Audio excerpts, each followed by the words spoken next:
we're coming back in with one of the biggest cards of the year in the UFC. UFC 291 is this weekend. I mean, it's just got, I mean, the main card is just stacked from top to bottom. I'll start. Michael Chiesa versus Kevin Holland. His first card on the main card. Tony Ferguson versus Bobby Green. Stephen Thompson versus Michael Pereira. Ian Blachowicz versus Jan. Come on. I'm old and I can't Polish read. power. Jan Blachowicz versus Alex Pereira. And then the banger of all bangers, Dustin Poirier versus Justin Gaethje. We got a Pereira and a Pereira. Yeah. Right? Yeah, I think it's Michael? Was it Mikhail?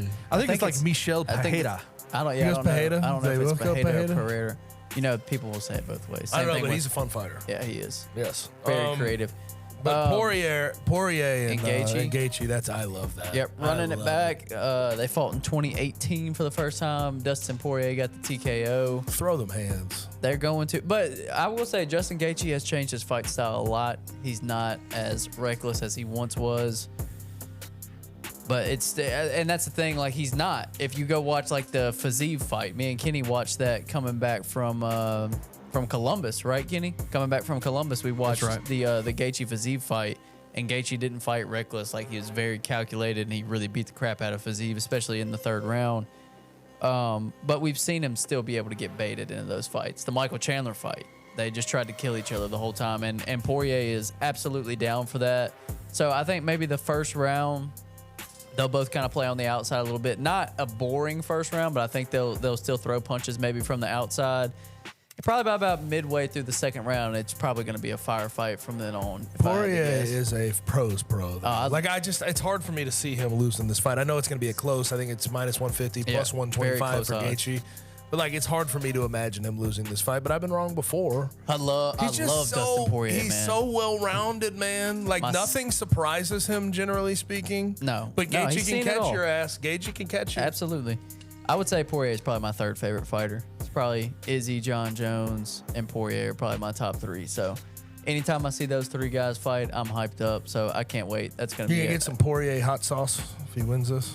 No. You know he's got that hot sauce. Yeah, he does. Yeah. What are y'all's thoughts about this BMF stuff, though? You like the BMF title? I'm not a huge fan. No, I don't. I don't even think like Poirier and Gaethje probably aren't big fans of it because they're kind of. Because originally wasn't that Diaz and Masvidal? You know, Masvidal won that fight. He's gonna present the belt in the arena. And that fight was won via doctor stoppage. So terrible. And was he ever like Masvidal passing off a belt to either one of these two guys? Just doesn't sit right with me.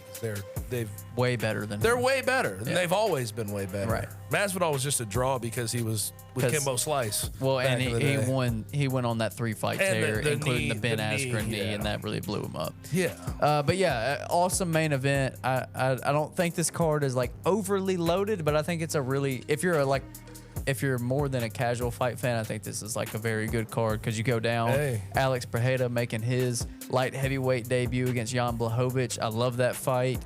Pereira's a cutter though, so maybe he'll be. Oh, he's huge. But like I saw Jan versus Izzy. Like but Jan is just powerful. Pereira is so much bigger than Israel Adesanya. I know, but Jan is big. Yeah, Jan is a big light heavyweight Izzy fighter. walks around about 195. Pereira walks around about 235.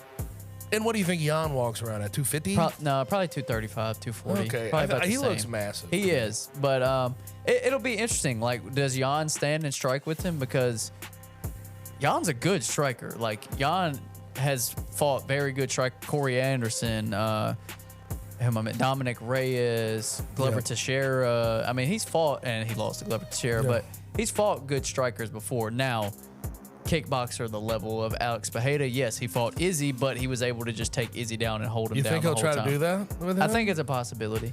Yeah. He's gonna mix in the wrestling regardless. He has there's too much of a skill gap there for him not to. But it'll be interesting to see. It'll be dumb to stand the whole time. Yeah, absolutely. With Pereira, it'll be interesting to see his wrestling defense. Can he dominate him on the ground like he did Izzy? I feel like he can. I feel like there's that potential. I think so. I think just because the skill gap's so big. But I feel like Izzy. Alex hasn't been doing it for long. I feel like Izzy got. I don't know, but like the skill gap. Of course, Izzy's not going to fight on the ground. That's not what he does. But like, I just feel like Jan was just too big, and I wonder if that'll be the same case with Pereira. Yeah. I think it's a fun fight. Regardless, it's a fun fight. I was really thinking because did you see the Jamal Hill ruptured his Achilles playing basketball, so the light heavyweight title is vacant. Yeah. I was kind of surprised that they didn't make this for the interim strap and just make it a 5-rounder. Maybe there was some things behind the scenes where they didn't want it to be a 5-round fight because you've been training for a 3-rounder. But Pereira also his first light heavyweight bout for the interim. I don't think Dana would want that. it'd be fun though. It'd be fun, but I don't think Dana. I mean, wants he to was give it- just the the middleweight I champion. know, but I don't know if after losing that belt, Yeah.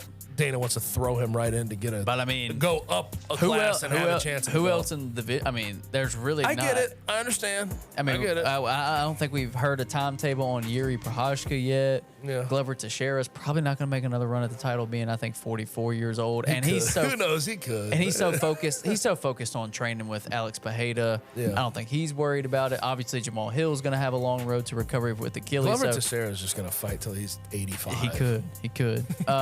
What's next? Is it the Tony Stephen Thompson? That's And Pereira. that is going to be a straight up striking, super fun fight. Stephen Thompson and But it's kind of funny because it's like very tight, like versus Wild tight man. striker versus Pereira, who's just going to. He's just wild. Yes, He'll he's just like throw loose anything. as hell. He'll just do front flips in the Yes. middle of fights and stuff. Yes. Yeah.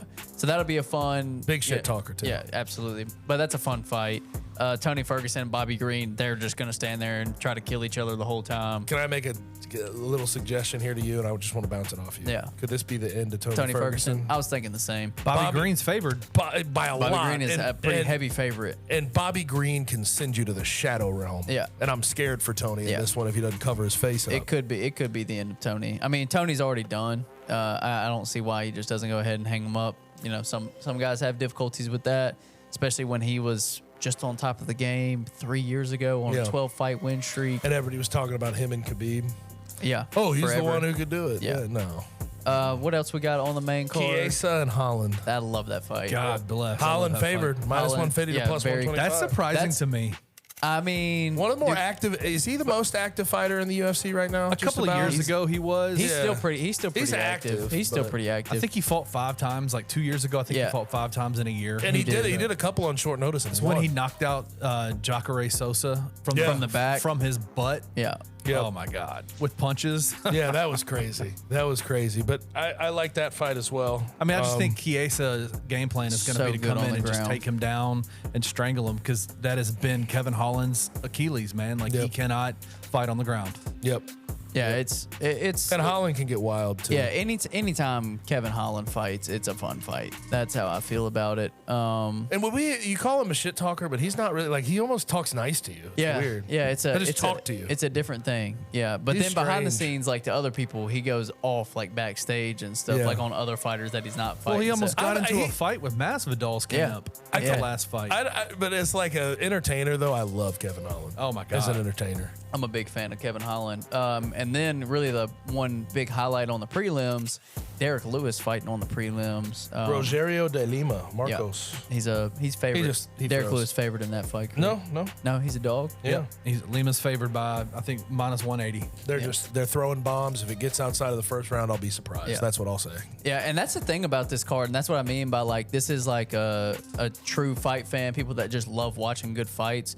This really is an awesome card because you look at all the lines, there's none of those crazy big lines. Yeah. Like the heaviest favorite on the main card is Bobby Green. Minus 350. Yeah, which is decent. But other than that, like there's really not anything in the 200. It's like everything after that's pretty much in the 100s. How many more fights does my man Tony have on his deal? Probably not that many. And there's not. no way he gets signed back. There's No, no he's done. way Dana brings him back.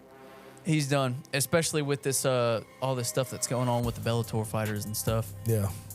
Michael Venom Page possibly coming to the UFC. Tony's He just was not, at- hey, did Tony's y'all just see- not good enough anymore, man. Did y'all see MVP at the England show just this Yeah. last weekend? He Yep. was there. I was like, that's not on accident. No, Like, I think he's probably going to end up coming over to the UFC, which That would long be overdue. amazing. I think he's probably out of his prime now, but he's still. I mean, I'm saying he's not good, but I think he's probably a little bit out of his prime. But still, Michael Venom Page sells, and he'd be another big draw in the UFC.